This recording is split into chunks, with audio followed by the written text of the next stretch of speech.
As you can see, I'm sitting in the 1962 Shasta compact vintage camper, and I'm getting dangerously close to the point of where I've got to make some electronic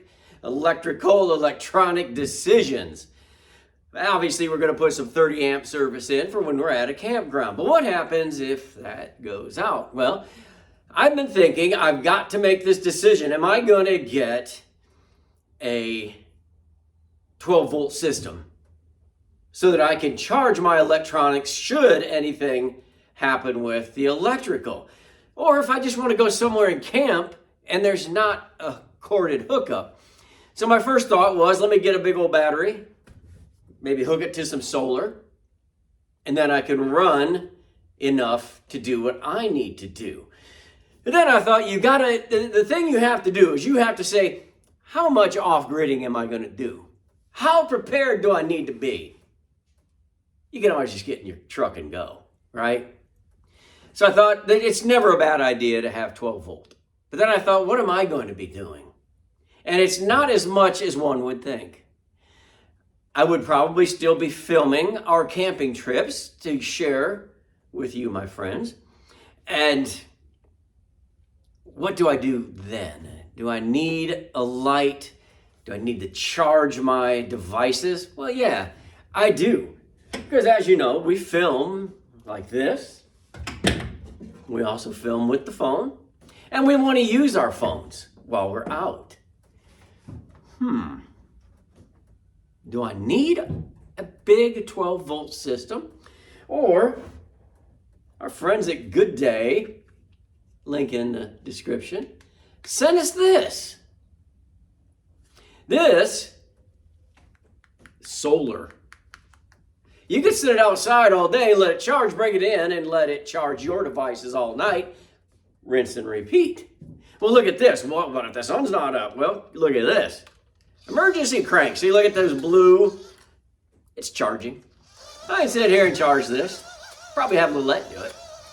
But hey, more than one way to charge. And more than one way to do other things. Just got a little compass right there. What if I need to go outside to use the facilities? I don't know. I just turn that on. Hey, how about boop, boop, boop. What if I want to have a dance party? Da, da, da, da, da, da, da, da. But we're not going to have a dance party. Okay. But if we did.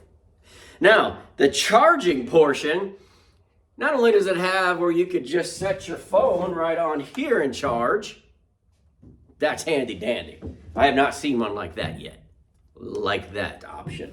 I can go ahead and if my fingernails were a little bit longer, I could pull this one out. I've got 4 opportunities right there. Plus, on the front here, USB. Everybody's got a USB. And this is the standard Apple plug-in. So, boom, plugged in. Immediately, I feel the buzz. It's charging. Then, I could use this other one. I think it's the USB-C, the little guy. And that is what my GoPro takes. So I just pop that little guy right in there and I'm charging. So my computer takes a USB. So I would just use the USB on that. So as I'm telling you, make sure it's fully charged before you leave.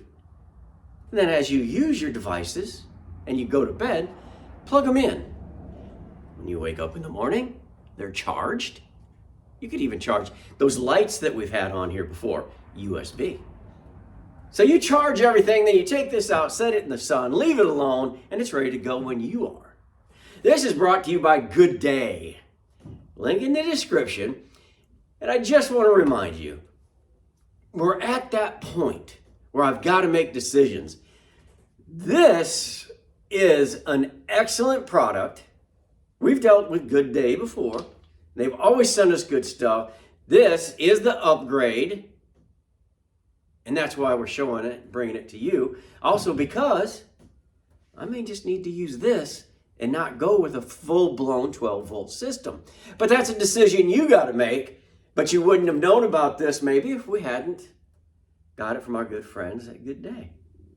So I implore you, check out the link in the description. If you like it, get it. That's a good alternative to a full-blown 12-volt system.